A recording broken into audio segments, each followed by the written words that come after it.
Do you not use Riverside yet? No, we do. Yeah, no, we Oh, use okay, okay, Riverside. okay. Yeah, we use Riverside.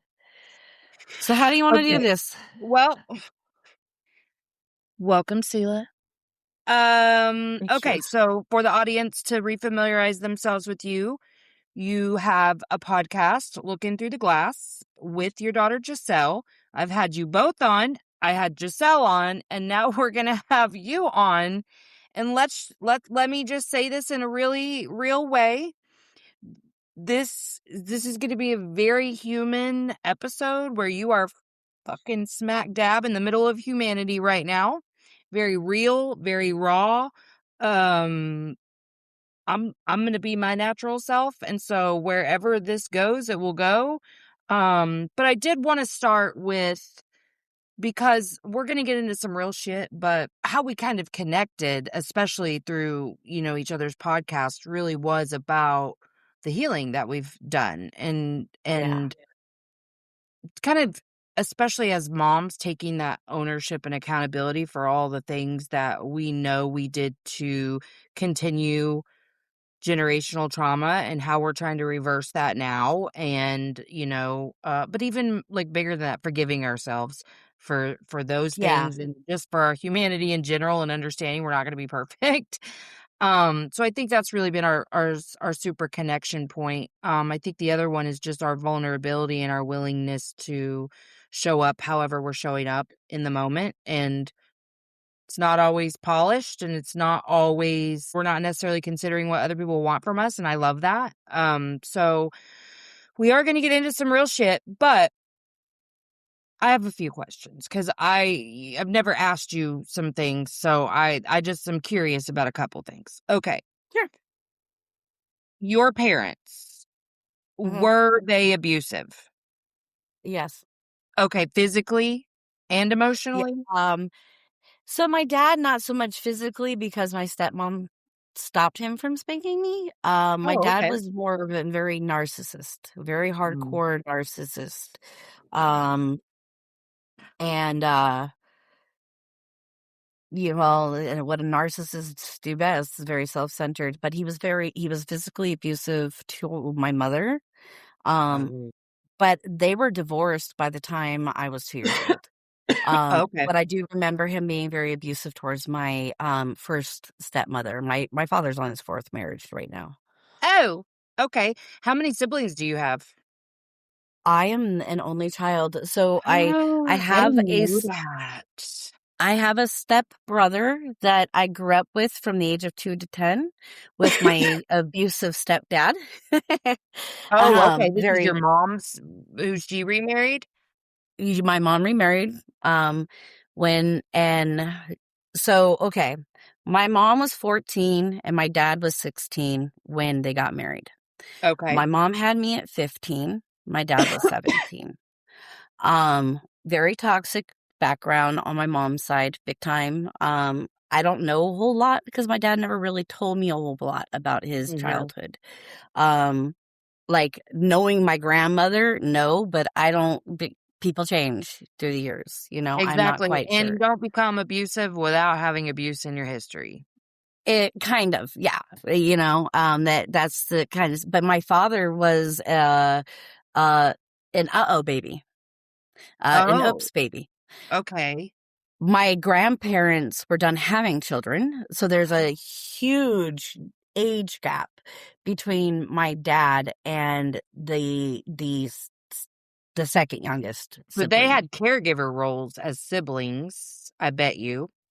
I probably considering And there was such a different age gap, uh-huh. Uh-huh. And and they I probably know weren't that nice about it. only from some of uh my second stepmom, some of the things is that there was a lot of older brother bullying that was Yes. done. A lot I of pegged older that brother bullying. immediately. Yeah, Yeah. sibling abuse. Yeah. Yeah. So uh but my mother, my mom, bless her heart. she just, did the best she could with what she could, like, I she know it's a wasn't handed. struggle to feel like you're talking shit about somebody you love, but Well, it's no, just like to say, I'm not "Did our talking, mom look yeah, crazy?" no.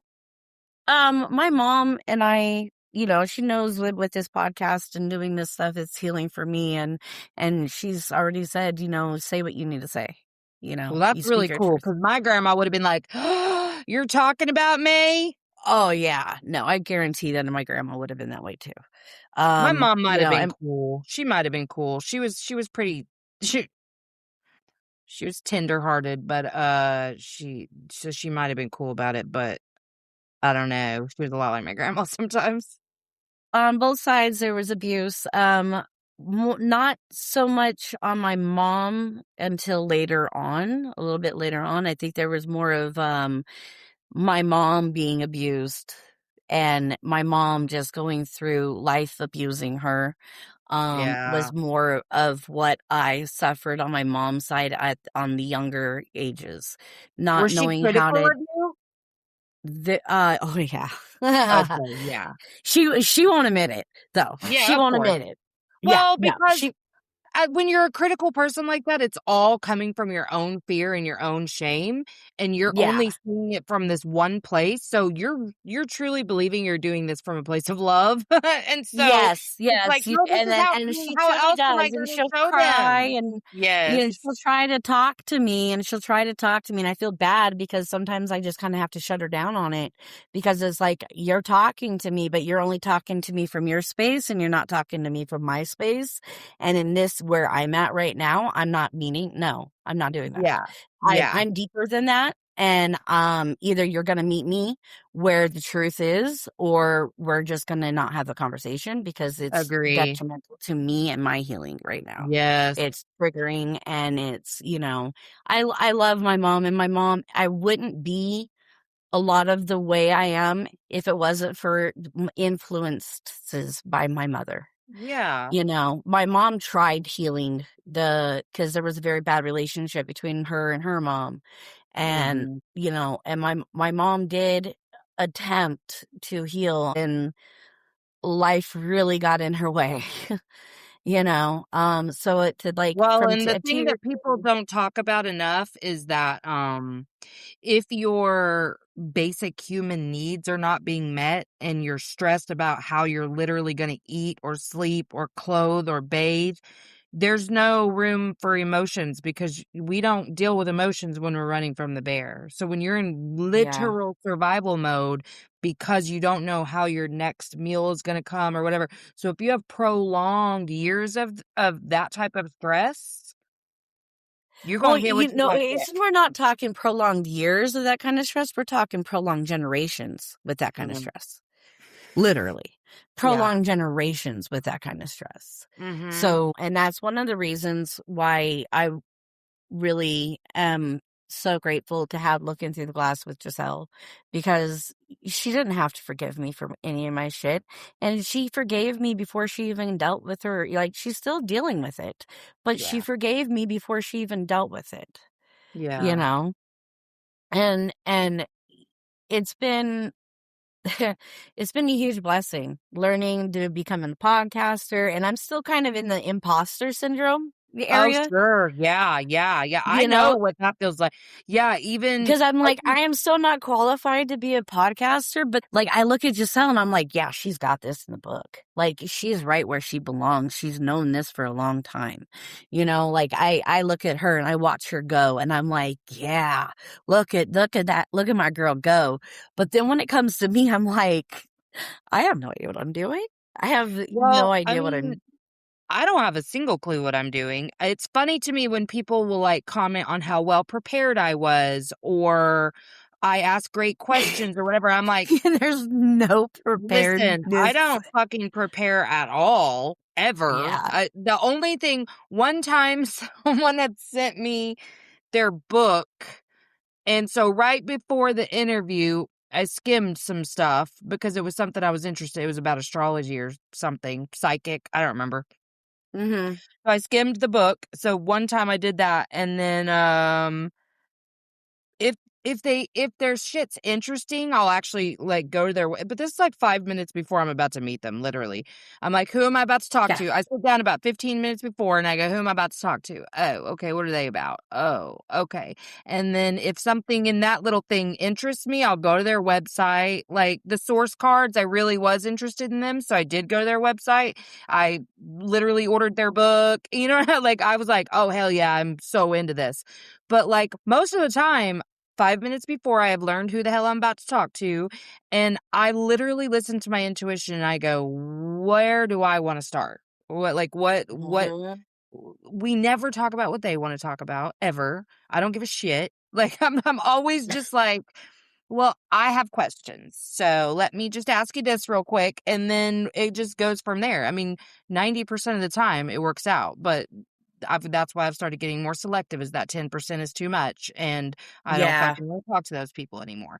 But, yeah, I think the reason is that we're comparing ourselves to these other people who have what we think we need, or you know what I mean? And we're like, "Oh, Yeah. well, that's not how they do it," or "I don't look like them when they're doing it." And We had a really bad experience with somebody, and she was like, we were preparing, and she was like, "I read the energy, and I don't like what I'm seeing." How do you not like mine and Giselle's energy? And like, I'm exactly. just I'm like, gonna honey, like, if someone said that to me, I'd be like, "Then you're fucking bad juju, because 'cause we're excellent." and she's like, "I go off of the energy, and I don't like your guys' energy." And what it was is we just weren't big enough for her. You know, Yeah. she didn't even realize that we were a mother-daughter duo. That's the very first thing that it states on our Yeah, because profile. people don't read the fucking profiles. Of the fucking interview? Okay, let me just kind of throw out some, if you're okay with this, I'll Yeah, just no. ask you, kind of in my head, a little bit of a checklist off the adverse childhood experiences questionnaire. Is that okay? Oh, great. You're gonna have Okay, fun with this one. okay. So, did you have a parent incarcerated or institutionalized? Not until I was in my teenage years, and it was just like short, like city stays for traffic tickets type things. Okay, that's still a trauma. Oh, okay. Um, Yeah. you received physical abuse. Did you ever experience a sexual abuse? Yes. Yep. Okay. Um, did Multiple times. anybody okay, yeah. Did anybody, like a parent, like, cuss at you What do you in mean? like, "Go fucking pick up your toys, blah," like, just screaming and cussing? Oh, yeah. Yeah. I mean, me too. I do that as a parent. I'm not even gonna lie about it, but it is technically a trauma listed on this fucking questionnaire. I hate that question so much because It goes every so time far. I'm like, Oh, yeah, "I I do know. that. I know. I do that. I do that." I do I do too, and it's even worse because I have a child that has both types of ADHD, and we're getting ready to have them tested to make sure that there's nothing else going on. So like, but it's like I talk to him, I talk to him, I talk to him, and they're like, you know. Yes, and now it really is not done in the same vein that it was, like, when my boys were little. It really now is like, "Would you just fucking go do that?" And I'm sorry, but, I'm not perfect. That's not going away. So, you know what I mean? Like, I'm a cusser, first of all. It's I am too. if I'm just talking to my children in a normal tone and being like, "You are not gonna fucking believe this," and I do because, or Mhm. if Charlie would tell me and I'll go, "You're fucking kidding me. Oh my gosh." Like, I cuss. Welcome to my world, I cuss. Yeah, So some no, of it's that the is like, same thing. And my kids, once they hit a certain age, like I probably let them cuss way younger than like most people would. But it's me and my kids. When we're out in public and they're talking to somebody else, Yeah. then it's a total. But it's my mine between me and my kid. Nobody's gonna tell me how to have that relationship. You Well, know? it was funny because I didn't let Bryson cuss at all. He didn't really try either, because he was scared shitless of me, but Jake at, like, by 16 was cussing. I mean, it wasn't like it wasn't like he didn't cuss as much as I do. You know what I mean? Not in front of me, Yeah. but not until, like, he had been cussing for a little bit in front of me. But Bryson was like, "What the fuck? He's just allowed to cuss in front of you?" And I was Uh-huh. like, "I mean, what at this stage, are you serious? Like, we're trying to keep the boy out of prison. Yeah, I don't give a shit if he cusses. Right? Come Like, on." a cuss word is the least of my concerns. Yes. At I was like, least "Yeah." he's letting something out, okay? Yeah, and I kinda wonder Charlie's a little good girl rule follower, so I don't know what she'll be like. I don't she I'm curious to watch her personality develop and see. I mean, I kinda hope she's not like this huge cusser like me, but whatever. Like, if Even she my is, it's rule whatever. follower, even my straight A rule follower and teacher pet, everybody, nobody has beef with this with one of my kids. I have one of my kids, my youngest daughter. Nobody in the family ever has beef with her. Like, and everybody fears having beef with her, even though she's the calmest, even though she's the chillest. But it's also if you have beef with her, like everybody knows, like if you have beef with her, then there's something you did. You might Like, be the problem. You might yeah, be the problem. and it's funny because everybody in the family, even like all of our teachers, like, there'll be situations because she does theater. So there'll be situations where another kid will have an issue with her and the theater teacher's like, will message me because we're friends, and he'll be like, so I just wanted to touch base and make sure that Jocelyn's okay, and Yeah. That's so cute. So, when do you have your first kid? I had Giselle at 18. Okay, and, were you living with a parent at the time or with baby daddy? Baby daddy didn't have anything to do with anything with her throughout her entire life. Oh, The okay. biological one. Yeah. Um, even after she tried contacting, but I kind of hid it from her for like 12 years. Yeah.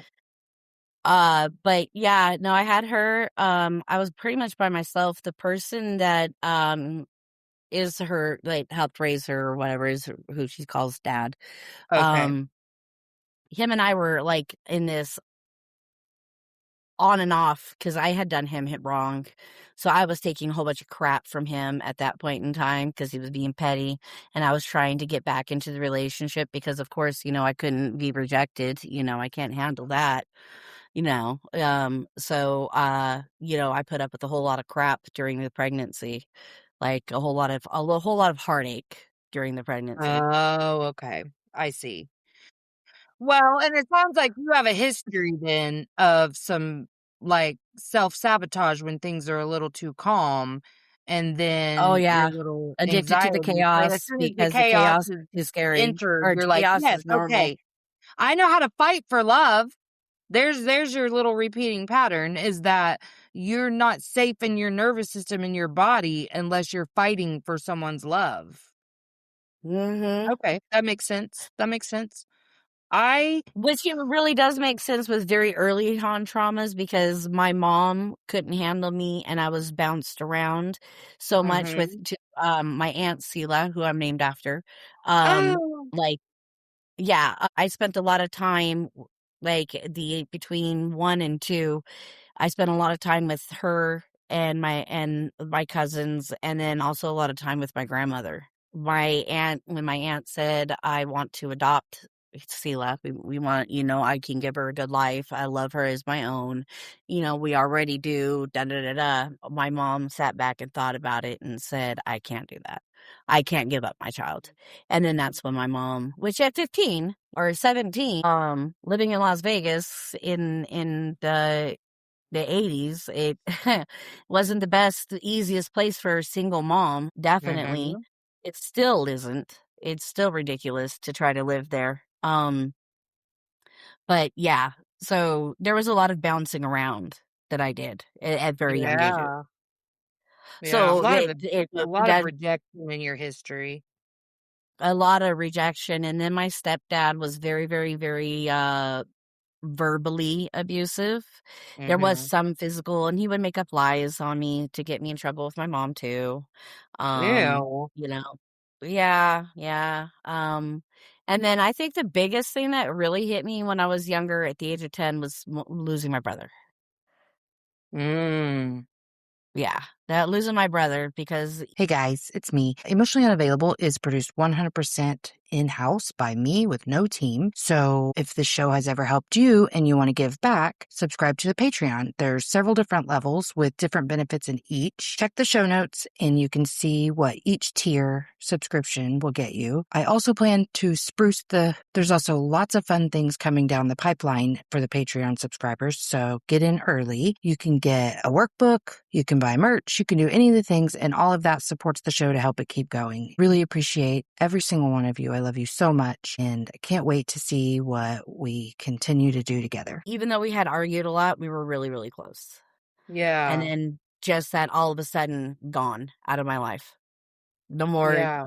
no idea, didn't talk to him, nothing, just gone, you know? How did that happen? My stepdad was an alcoholic and, on and like did all kinds of different drugs. And he had come home with my brother had shaved eyebrows and a shaved head. And my stepdad did too. And he came home intoxicated and under the influence of other things as well. And my mom said, enough was enough. I can't do this anymore. Like, I can't continue doing this. She had left several times prior to that, but went back, trying to Wow. fix it. And then she was just like, I'm done.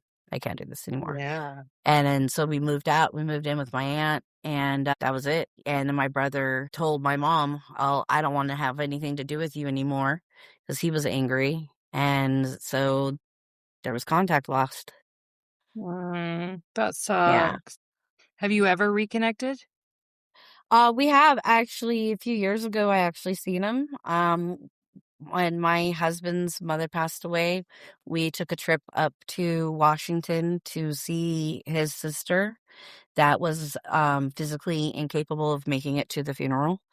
Uh-huh. So we went up there and we went back and I got to spend the day with him. Unfortunately, I don't remember very much of it because we were doing a lot of traveling, and that's when Yeah. traveling really, really messed with my head, and I was still in heavy addiction and trying to figure out places to get high on the road is not that easy. Oh my you God, I know, bet. you know. Damn. Okay, so then what I don't think you've really said on this show, so we talked about it before we hit record, but what precipitated you healing and learning about your trauma? Well, one was trying to get clean, because because of I knew it was a physical addiction, and I knew that I didn't have a relapse in me. If I relapse, then I might be addicted again for the rest of my life. Like, I will be right back in the same situation that I worked so hard to get out of. And, that was literally, probably about 7 years ago, and it was like, I gotta figure out why I keep running to the drug. Uh-huh. Um, and I just said, "Okay, I need to meet myself where I'm at and just do some major reflection." And I was like, okay, where do I start?" Well, I'm going to start with my second marriage, where I got where everything is so fresh in my mind on, and especially when I would have the flashback seizures, Mhm. I need to work on that. I need to get that part. I need to get the anger because my emotional regulator in my brain was damaged during the head injury. So I needed to figure out ways to get that under control, and I needed to figure out why I was doing it, what was going on. And so I just kind of did a little bit of researching. And then what happened was, so, go back a little bit, I went from one abusive relationship into another abusive relationship that I felt was just a little bit more, um, I didn't recognize. I didn't Okay. wanna see it. I didn't wanna see it for what it was. I wanted to be blind to it. I wanted because there was security there.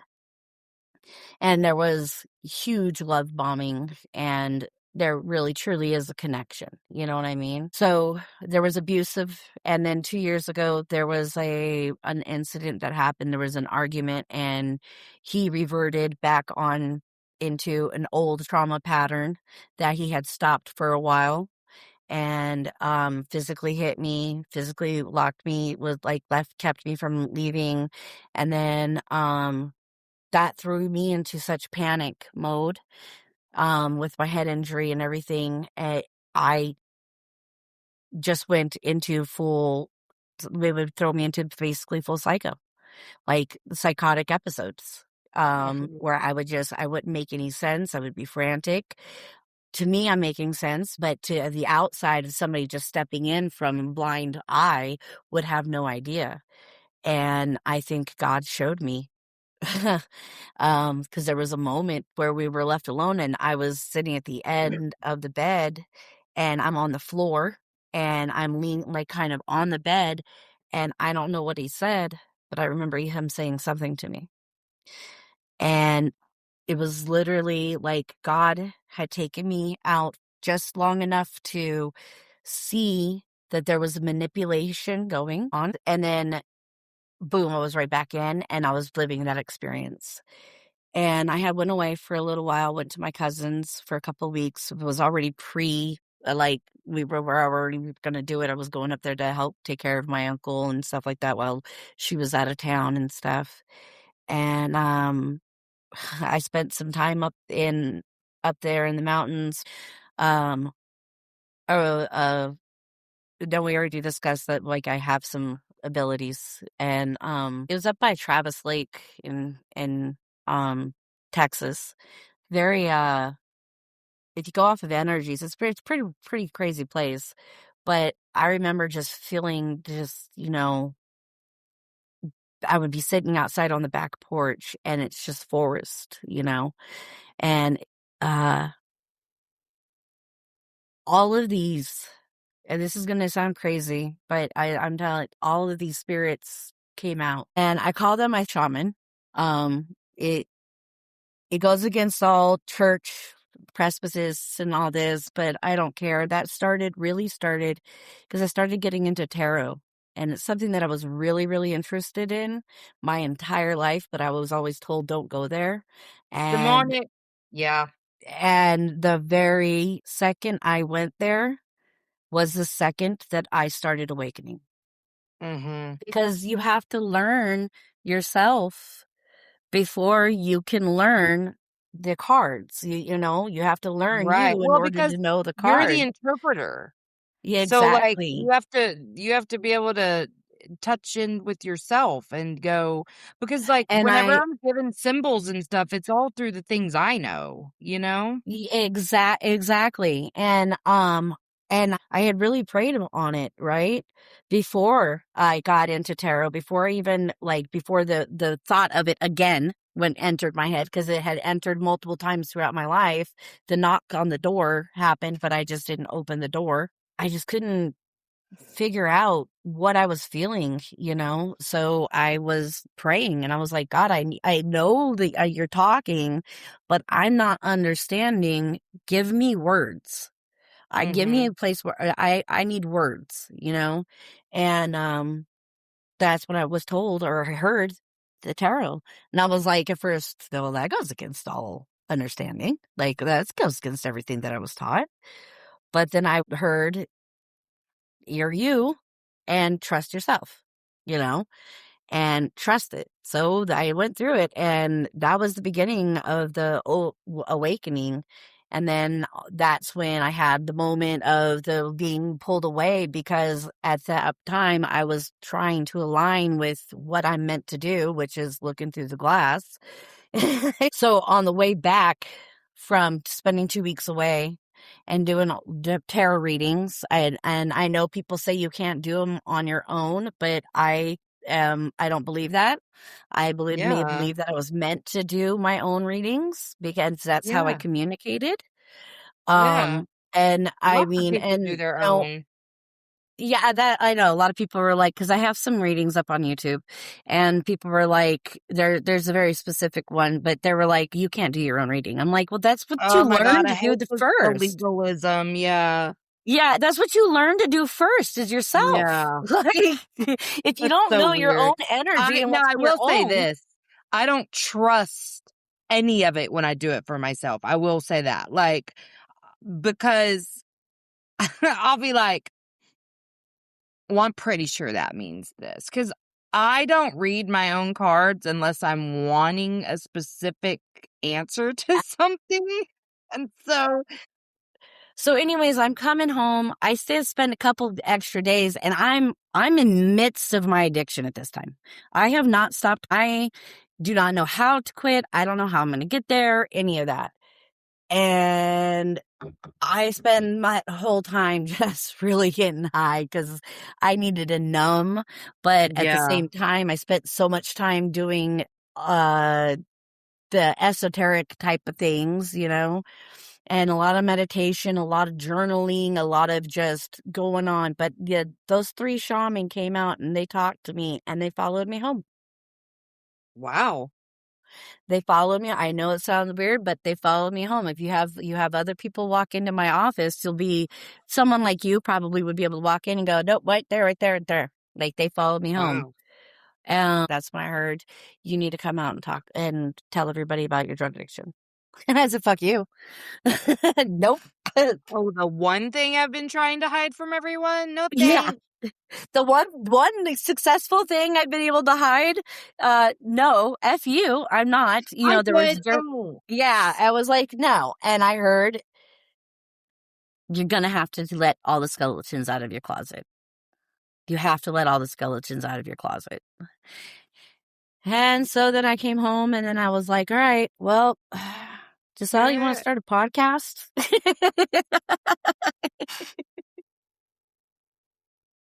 and Wow. And that's how we started looking through the glass. And then I mean, we didn't know where to start. We just started a YouTube and we just started doing my goofiness and showing me literally there's videos of me while I was still getting high. And there's videos of me all the way to the podcast and now the podcast. Wow. Well, I mean, especially considering your history with addiction and a brain injury, it's really cool that you've learned so much about why you do the things you do. Like, I mean, props to you for real, because overcoming addiction in itself is huge. But then to actually, there's so many people who do, and nothing to take away like from their progress, but you've heard the saying dry drunk. Like, there's so many people who go through They're still programs, but so then they wounded. never address all the shit that fucking drove them to do the shit in the first place. And something that I have, like, I don't know, it's a pain point, is that, like, Jake once referred to himself as a drug addict, and I remember feeling like a zap to my system from that because I was like, "Well, no, you're not. You just used" literally, I'm like I never said this out loud, but I was like, "No, you just use drugs to cope. Like, that's that's not Well, addiction." because you understand that, because that is what a drug addict does, is use Yeah, and it's drugs not like or it informed any of the decisions I made. yeah, I hated that he was labeling himself that because I wanted him to see why he did the things he did, that there was a root cause. Like, this isn't about you just like drugs. Like, yeah, I get that you yeah, like drugs, but like you like the escape of drugs. And there's a yeah, reason that you want to escape. And we could work on that. But, I didn't know shit. And he thought, well, that's not true. That's not true. It's not fair to say that because he did listen a lot. But there was lots of things that he was like, and after the fact, now I realize how much I think I feel his love the most in how much he wanted me to feel like I was helping him. You know what I mean? Like, very good at telling me what I wanted to hear, very good at pretending to care about things. I haven't gone back like super far in our text messages, but I did go back about a year's worth. And I'm glad I was in a good mood that day because really all I could do was laugh at all the lies because it was like him being sweet and funny and whatever, but, always knowing exactly what I was wanting to hear. And I think he wanted to be what I wanted him to be, but, like, he also really wanted to do drugs, like, really fucking wanted to do drugs. So there's so many people who just haven't figured out why I do the things I do. And that's why I really struggle with some of the diagnosis that we have. Like, I Yeah. really struggle to see people get diagnosed with a personality disorder because I'm like, they're labeled as the hardest to fix because they're a personality disorder. In my opinion, they're the easiest if you care even a little bit about it, like, yes, it's the hardest if the person has no awareness, it's the absolute hardest because the ego is truly unable to see itself. So Yes. without some sort of If you don't spirituality have some or a ego paradigm deaths, shift, yes, exactly. So if they don't have the mindful awareness, that's that. I really did have to experience that ego death. And maybe that's what that was, at that moment that pulled me out. Maybe that was that was the beginning of my ego death, you know? Maybe. I don't know. Awakenings I are mean, I so haven't weird, been though. touched. I haven't, like, even through all of this and stuff, um, he has been extremely calm and extremely, of course, if it's not, sorry about your luck, dude. Yeah, but I mean, and it's really crazy because it kind of shows a little bit more to me that what he is experiencing is an addiction as well, similar to the one that Giselle experienced, because Giselle's like, mom, da da da, Yeah, she told and me about that. I mean, yeah. privately, but yeah. Well, yeah, but it's okay. It's like I have full permission. Like he's given me full permission. Like he's like, no, talk about it. I don't. He's wants to talk about it on our pod on looking through the glass. Yeah, which is Um, a great I mean, honestly, that says a lot it says a because whole lot more than anything most I've ever seen people before. exactly. Most people if Because he there could go was an into full interest in ego mode. protecting himself, that would be worse. No, You know what when I I mean? came home and I only got 4 different females. One of them we talked to. Um, Can I pause you for a second? Because the audience is not gonna have a single clue what we're talking about. okay.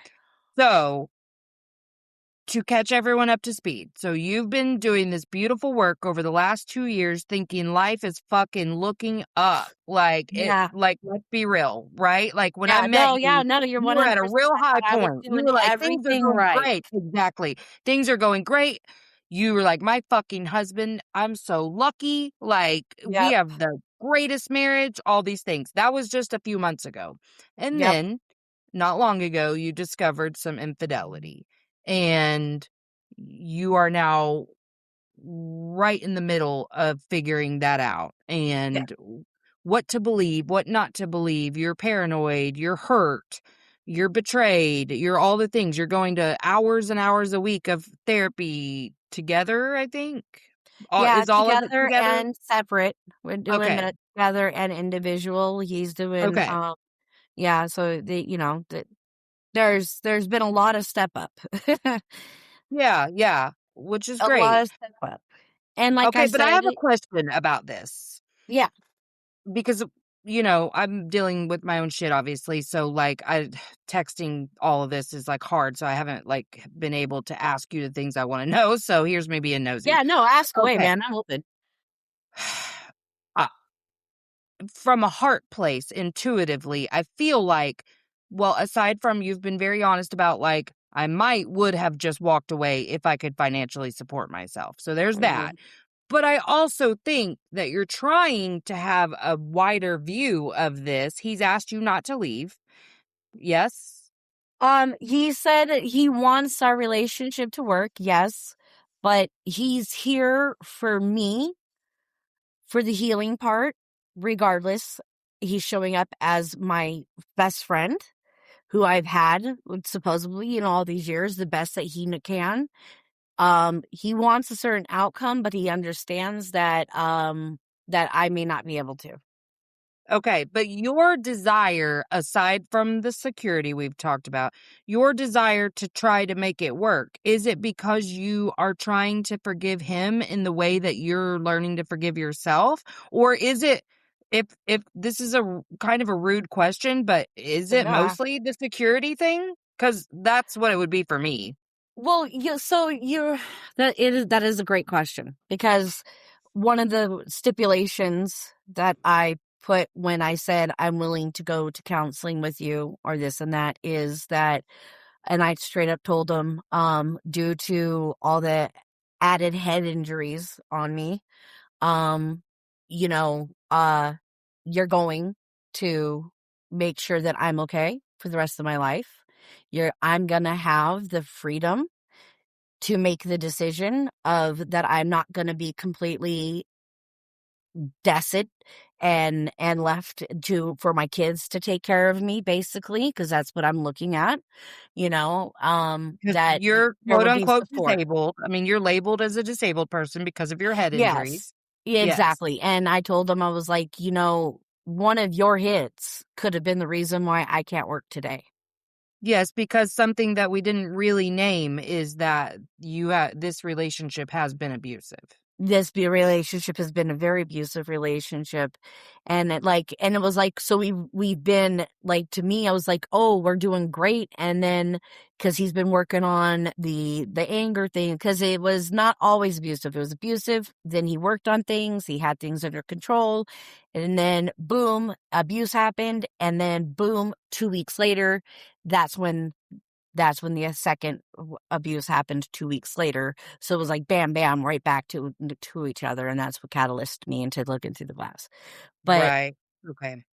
yeah, um, so, uh, So what why do was you it? think that the question was, are you mostly staying because of the security or are you trying to forgive him in the way that you're learning to forgive yourself? I think, in all honesty, I'm trying to forgive him in the way that I'm learning. I'm trying to come at this from a place of love. Even Yeah. though I'm injured, even though I was done wrong, even though in all humanity, I can be petty, I can be angry, I can be all these things, but what good is it gonna do me? Yeah. In all I feel that. honesty, that's only gonna keep me stuck where I don't like. I don't like Yeah. feeling this pain. I don't like feeling the anger. I don't like even when the anger comes up and I'm even righteously so. Yes. I Yeah. I don't deal with it because I'm not the same traumatized, trigger happy person that I Mhm. was 2 years ago. Um Yeah. or and prior to that, and when his behavior started getting more and more to the point where I was like, something is really going on, there's just Mhm. just something really really is going on, and all the signs and stuff, and shit, I forgot what I was saying. I love you. Um While we're in the middle of talking about, I do this exact same thing. We're in the middle of basically talking about why you're choosing love. Okay, yeah. um I don't really fully understand yet. I want, Okay, like, I like it's that something I'm answer. still kind of working out, but I do have the security and the openness of because I was like, no, I'm choosing me this time. I have chosen us, the kids, and everything, and this relationship all these years, and it has not helped me in my traumas. And that's where I'm at right now is one, the person that's showing up today compared to the person that's been showing up is really difficult to just walk away from. Yeah. So then let me ask you this, because I think doing all things from love is the goal. That's what we should all strive to do. It's mostly not what I do in my relationship. I'll just be honest. I'm such a giant bitch, but that's fine. Um, but I'm wondering, if you sit still with yourself and you say, if I'm leading from a place of love and compassion for me, Mhm. what that tells you. Does it change anything? If you're only loving you, what does love for you in this say to you? And that is the very question that I have been asking myself for the past 2 months, and, I'm not exactly sure. I'm the person that goes guide, guidance, guidance, guidance, guidance. So you're kind of just looking for your next step, Yeah, each and next I'm just move. kind of Yeah. feeling it out right now and just going, I love that. I I am opening myself to every possibility Yeah, I like that. instead of I closing like that you're myself not off. rushing yourself. You're not saying, No, I want to name this very, very specifically. What I don't see you doing, which I just am so in love with, is you're not going, well, a healed person would never do this. A healed person would always do this. This, like, you really have gone, my humanity tells me it's totally fine to not know what the fuck to do in a situation like this. Because you have 2 kids at home, yes? yes. Yeah, and Yeah, they're how one's old getting now? ready to graduate and the other one's the youngest is 13. Yeah, so that's something to consider, It and absolutely is. you're just going, "I don't wanna be this reactive, make a split-second decision person that I've been in Exactly. the past." And I've seen your social media posts, so I know that you're really sitting in all of it. Like you're allowing every single thing, not just open to all the possibilities, open to all the emotions. Because I believe that, and I know that you believe this too, but it's not that I think your husband has been unfaithful so that you can learn something. But I do think that we can learn something from everything, you know? I Absolutely. and I think that's what you're trying to do, and I think it's beautiful that you're not coming up with some fucking long-term plan right now because do they What work? good is that gonna No. do me? Exactly. In all honesty, Exactly. the one thing I've learned through this journey, of healing and getting clean and sitting in my own shit and sitting in everybody else's shit that's been landed on me, and just kind of sorting through and just going, okay, this is mine, this isn't mine, this is mine, this isn't mine. And that's kind of where I'm at. But at the same time, I'm going, if this is an addiction, and even if it isn't an addiction, either way, he's a human being and Mhm. he's going through it too. And I can sit here and go, screw him. He could be as nice to me as he wants. It's all love bombing. It's all this and it's all that. And don't get me wrong, I'm fully aware of manipulation and all of that. Sure, sure. But at the same time, what did I want showing up for me when I came to him about my addiction? Right. I don't owe him shit, but to me and to be as faithful and honest with me and who I am, that Yeah. is the type of person I am. Is And you've done me wrong? I appreciate that. I really can because that's what all of this is supposed to be about, where you can look at someone and see yourself in their actions because it would also be perfectly fine. Let me say this so that I don't get any shit for this. It would also be perfectly fine if you had said, "Fuck you, I'm out." Yeah, That would be absolutely. totally I have every right. every right. More than And enough evidence to and say so you should just to run. name that, we're putting that out. Yeah. We know abuse is not okay. We know all the Yeah. things, but that's not the fucking conversation we're having. So get off my nuts. Imaginary people right now. That's No, I not what hear this you. I hear conversation you is about. because I am a person that looks outside of me for confirmations, for Yeah. my own and validations for my own emotions, and it's something that I'm really learning to not do. Mhm. And I'm getting on my own case about stuff like that. So yeah, it is something that absolutely needs to be said because people are going to be up there going, she should have left the very second. And, da, da, da, da. Right. Yeah, oh, absolutely. And But that's all it's fine and your dandy, and fault for everybody can say what saying they blah, blah, want blah. Yeah, yeah. because they're not But we're telling me not here to anything talk that to those I don't already people. know. Yeah. Right, yeah, we're this you're not our people. If you're not in this conversation with us to hear the humanness here, then, Mhm. I mean, thank you for the download, but you're not our people, you know? Like, it's just that's fine.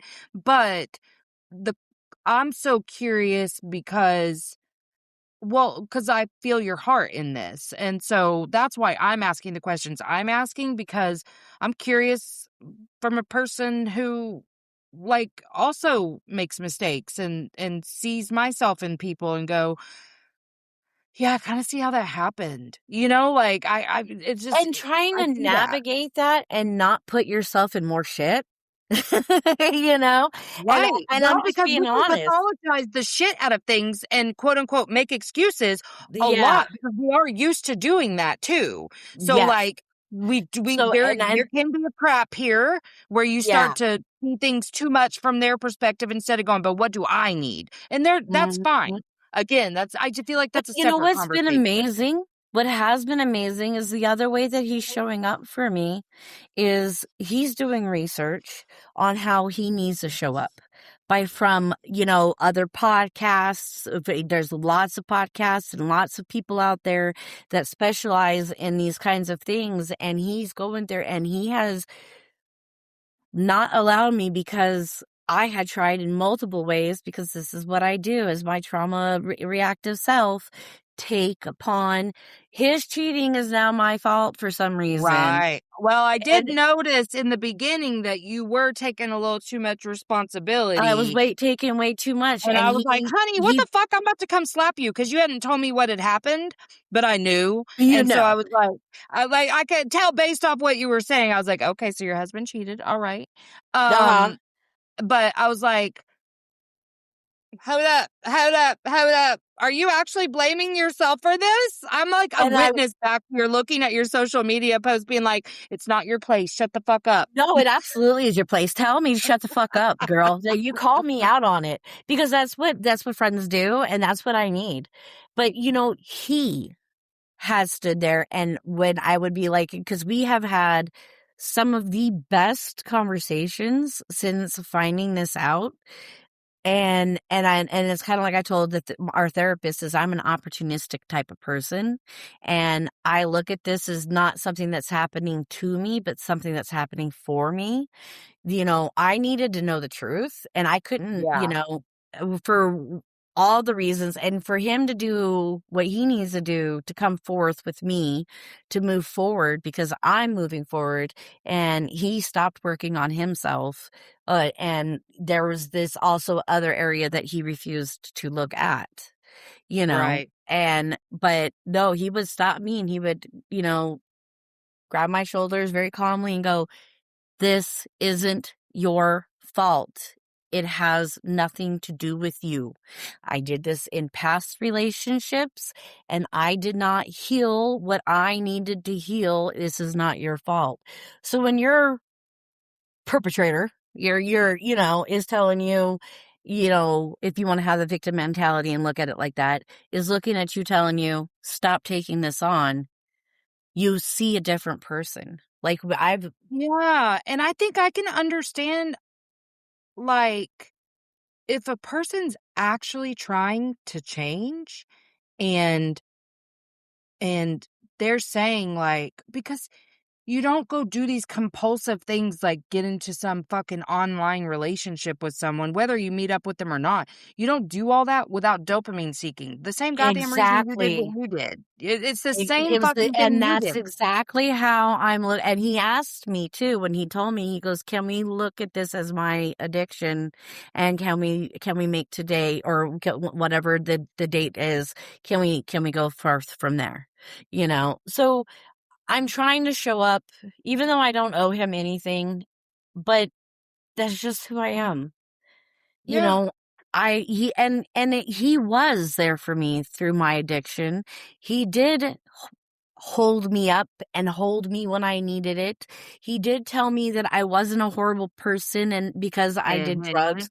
He was there and supported me through mine, and I don't It have to. probably made him feel like less of a piece of shit, to be honest. It might Well, have actually probably, helped him a little bit. I mean that, like, in and a I good believe way. also that, when you have what's going on in mine and Giselle's life and what we're doing and stuff like that, it's a ripple effect. Mhm.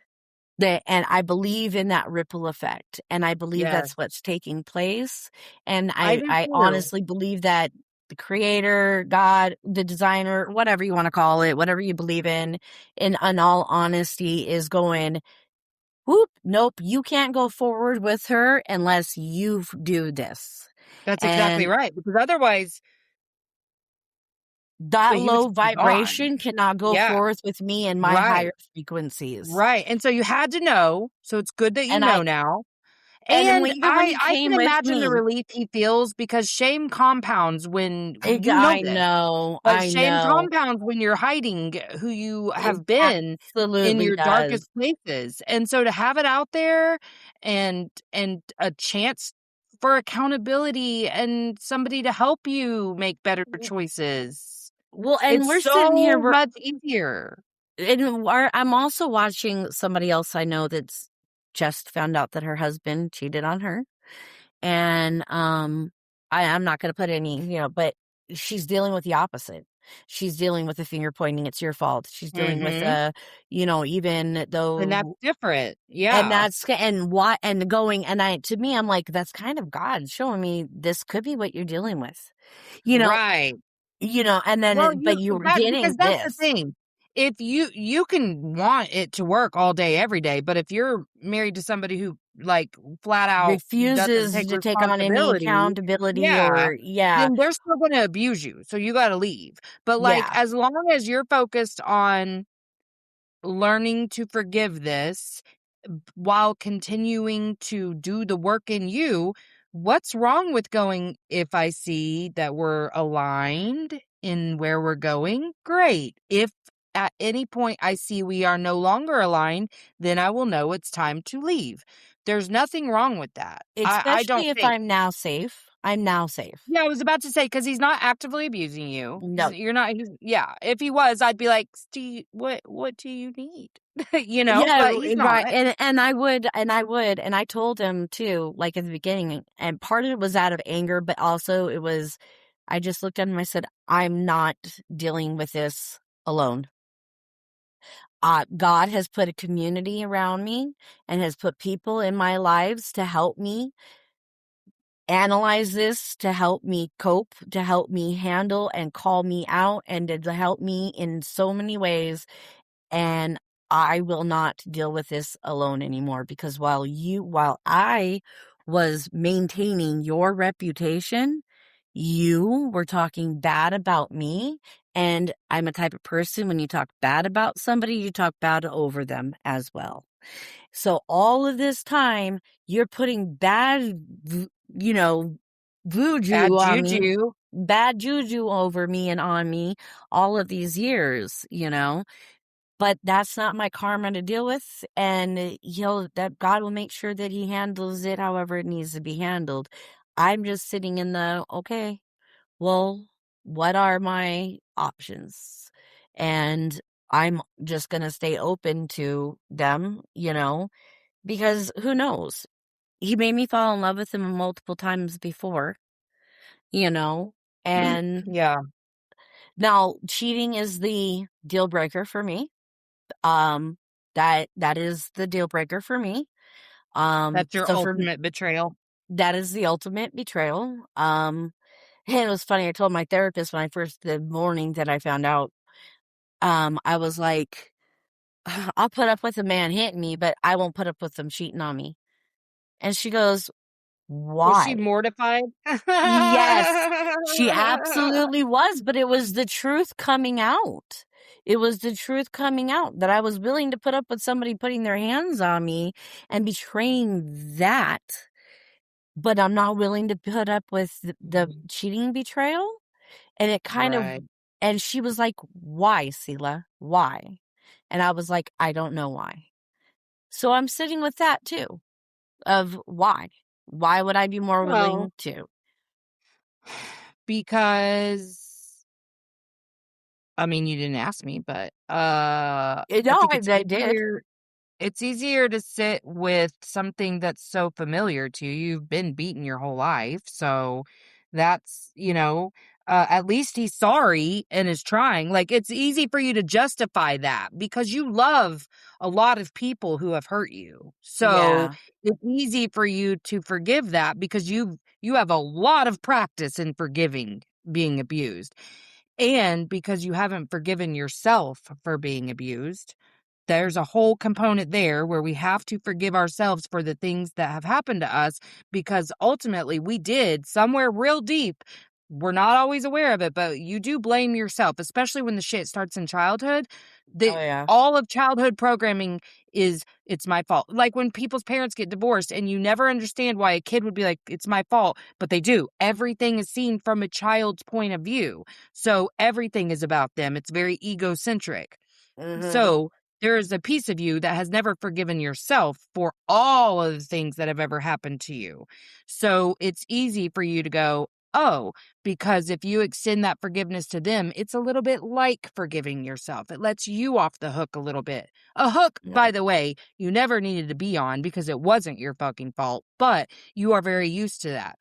Sexual crimes in marriages are different for a couple of reasons because um you likely struggle with some self-esteem shit, and it's easy for you to feel like it is because of you. Mhm. So Oh, yeah, especially being a heavier girl my entire right, life. Oh, yeah. right, right. So Immediately, you "Oh, came you wanted in the skinny one," you know? right, exactly. So you came in to all of your relationships with this baggage that was like, "I'm really kind of not good enough for this relationship." And so anytime you are attracted to me in any way, I'm going to take that as all the validation I've ever needed and wanted because I don't know how to feel good about myself without that Without external that. shit. Mhm. Yeah. So then you take the one thing that made me feel better about myself and give it to someone else. Well, how can you forgive that? Because Mhm. it is the only thing that you had within this relationship that made you feel like, okay, I can kind of view myself as valuable here because he likes me. He thinks I'm attractive. He that, you know what I mean? And it all,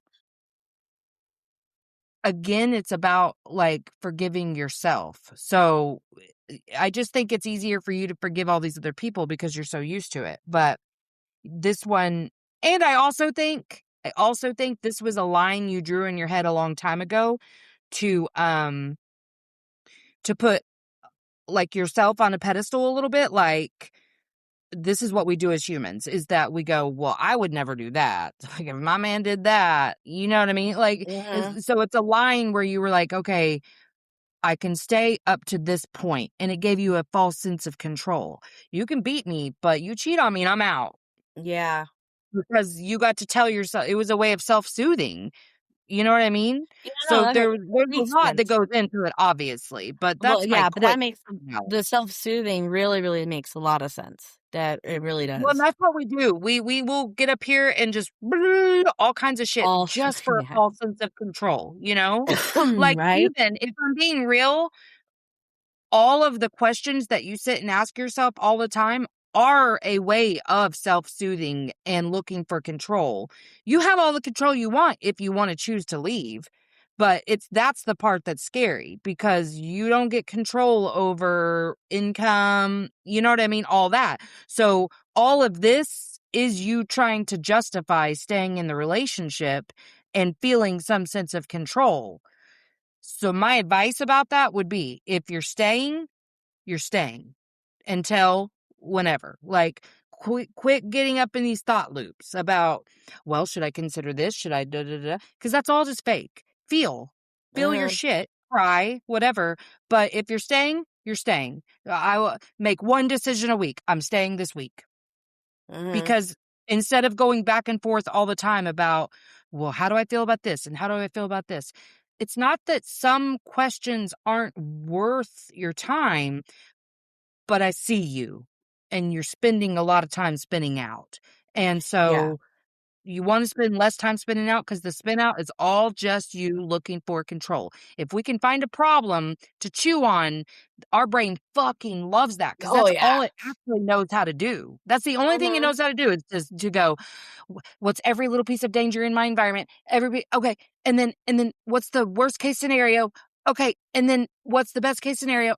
Okay, great. I mean, it's gonna do that. It would love for you to latch onto that, but that's not feeling. That's you trying to, like, mentally intellectualize and process something.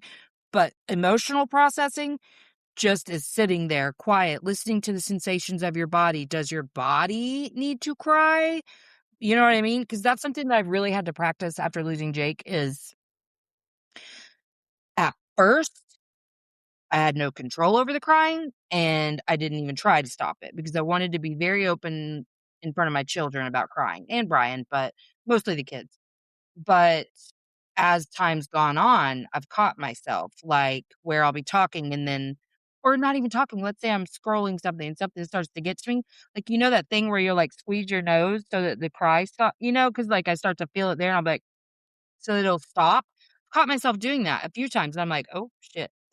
So, I if I'm noticing a lot of agitation or extra energy or whatever, and I'm like, "What the fuck?" I stop and I just like, where do I feel things in my body? And for some reason, I've been feeling little tingles, in places. So I'm like, okay, I feel it, I notice it, and then a cry will happen from my body. Like, I'm not thinking about crying, I'm not whatever, it just comes out, and I just let it do its thing. Last night, I cried hard for a while, and every time I thought I was done, I wasn't. I'm just Mhm. trying to not think about shit while I'm crying so that I'm not feeding things, but, like, I'm just allowing my body to do what it's wanting to do naturally, and then when it's over, I'm like, "Okay." And I was really tired after crying, so I was like, "I'm going night night." Well, actually, Yeah. Imma eat chocolate and I'm going night night. So I ate chocolate in bed and fell asleep watching Grace, but, I'm you just gotta stay out of your head, because life's questions aren't meant to be answered there. It's like, "What's my body They're telling me meant to to" be answered here. Yep. And that's where I'm kinda staying, but I'm also I haven't I haven't made a decision. Like, I Yeah, haven't made the decision yet, and I've been very open and very honest 'cause, right now, especially with counseling and stuff, uh I told him I don't think I can go there. I honestly don't think I can go there. But the therapist is like, "Well, I'm talking with you guys, I still see your faces light up a little bit. I don't see all hope is lost." And she was like, "What you're going through, even with people that want to stay, you're going to feel. You're gonna feel that yeah. block, you're gonna feel that coldness, you're gonna feel the lack of feelings, you're gonna feel all of that. It's normal." So I'm like, "Okay, all right, well, that's good to know." Well, But I still because am you know just what you thinking make me that think of? I have this exact same dynamic with my husband, who, to my knowledge, has not been unfaithful. So I keep those blocks. This is something that I noticed about 8 months ago. Like, that was my journey into learn like, seeing all my subconscious patterns of where I push people away. I Oh, wanted to yeah. focus specifically on my relationship with him because I am a giant bitch to him, and so I wanted to figure it out. And I was like, "Oh, you know what? Like, I'm afraid of trust. I'm afraid that if I just trust that he's gonna make me look stupid or, because I used to go through his phone and shit. I was a psycho, okay? So just know that. But I would go through his phone and shit because not even because I thought you were really doing something, but, like, because if you are, I'm not gonna be the fucking last to know because 'cause you're not pulling one over like, I'm not gonna be the stupid one that doesn't know, Yes, blah, blah, that's blah. how You I know what I was at the mean? beginning. That's Yes. exactly how I was at the beginning was, Mhm. like especially when there was because he didn't know how to come out with the full truth, Yeah. and I understand that, I do, but at the same time, it was like, you should have listened, because I honestly truly feel that there was a nudge, and the conversation that he was trying to come to me with was the girl calling him out saying, "Why are you on all these apps? You're better than that." Da Mm, da da da da. yeah, So, using and I just kind of, like I said, I felt I felt off of him and just little birdies in the ears, and I was like, "You're coming with me to at me with half truths." Like, and I just told him, I yeah, said, "I'm gonna let you know right now, God isn't gonna let you do that. Like, if this is a half truth and the more and more came out and this and that. But when I did come to him about the you've been with multiple women and this and that, that's when he just kind of held his head down and just took a deep breath and said, "Yes, I've been cheating on you for about 6 years on and off. I can't tell yeah. you how many women. I can't tell you how many apps." And I was like, "That many, huh?" He goes, "Yes, that many." Like that, like then the honesty started The real happening. shit, yeah, yeah, Yeah. which I appreciate, honestly. I get it, as some I kind of view this the way when I worked in school, other teachers would get so pissed about kids lying, like, you'd ask a kid, "Did you do that?" And they'd be like, "No." I mean, and you saw them with your own eyes, Yeah. "He lies about everything. He's a sociopath." And I'm like, "No, you He's have to afraid. feel really, really, really safe to tell the truth." Yeah. Period. Period, and Mhm. if you don't even feel safe inside your body, which obviously you don't, if you're a person who's out there trying to, get all Seek that shit. attention and all that. Yes, yeah, you don't feel safe in your body because you're just manic all the time is the best way to describe it. Yeah. Like, it's very. Well, and also not to put and I'm not taking anything on, but I have blockers and I've had walls too. And I Yeah, have and I he was telling me, he's like, "Well, I know this is the hardest thing you ever dealt with." I was like, "No. This is where you're mistaken, dude. This isn't the hardest thing I've ever had to deal with. It's just another. It's not the yeah, hardest thing. I think the hardest thing that I had to deal with was the realization that you hit me. yeah. You hitting me hurt me worse. Now I'm realizing and feeling more of that was more of an injury than the Well, infidelity. yeah, and that's when your walls went up because you Yeah, didn't see and it that's what I told coming. him. I was like, there was a crack. There was a crack. I was like, and right now you need to understand that the infidelity put a crack in the timeline of our marriage.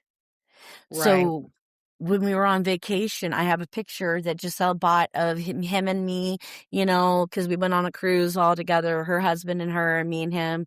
And, it's a picture of me and him holding up a heart, and it says Margaritaville or whatever. And I had to turn the picture around because every time I walk into my office, I'm looking at it and I'm like, "You were cheating on me at that time." yeah, yeah, And that's what I had to explain to him. I was like, "You've put all of those happy memories that kept me, all of those good things are now questioned." yeah. You know? Well, Well, and it just occurred to me too, you're going through grief because yeah, you're grieving what you thought you had, all of the and what I things. thought that was solid, that Mhm. I what I knew that he would never do that to me. Like, and I think that was one of the things that also kept me, was the thinking that because he had been cheated on in some of the worst ways, he would never Right, do that to me because right. he knows what it feels like.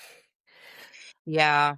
Well, the thing that I had to come to for myself is that I wasn't even afraid of trusting him. I was afraid of trusting Just in myself yourself. because whenever I got to the place where I understood no matter what happens, I'm enough. I'm going to be able to deal. Like, I don't need to sit around trying to predict everything that's going to happen in this Yep. relationship or in the world because whatever comes my way, I'm enough. Because I asked myself, what would happen if I were to just fully trust? And I was like, well, I mean, I guess the worst that could happen is he might cheat. Okay, and then what? Are you gonna die? Literally, do you think you're gonna die? And I was like, "No, I guess I was afraid I would, but yeah, like, I'm enough. I can deal with whatever happens." I can tell you 2 years ago or even a year ago, finding this information out would have shattered me. Oh, And absolutely. I was nowhere near strong enough in myself and in who I am.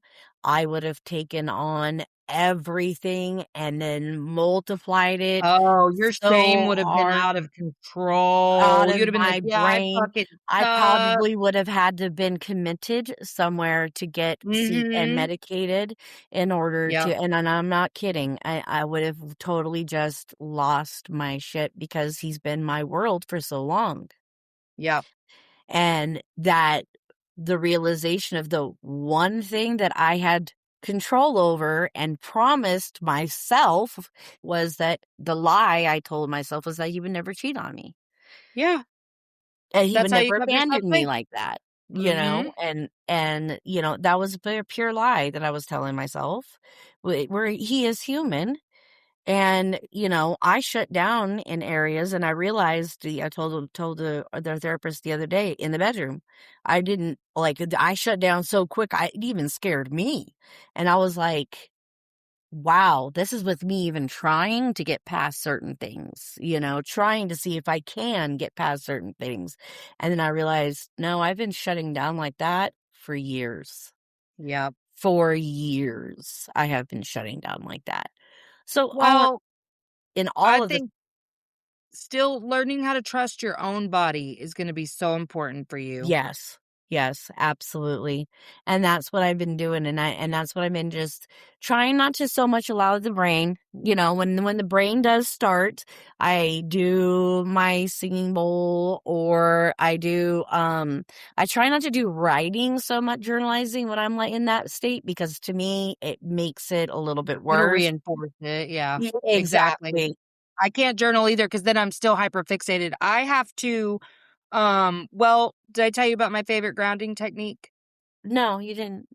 Um, I have to just rapid fire name shit I see in front of me. Like microphone, soda can, camera, ring light, like as fast as I can, and then it brings me back to the present. Now I'm here, I'm where my feet are.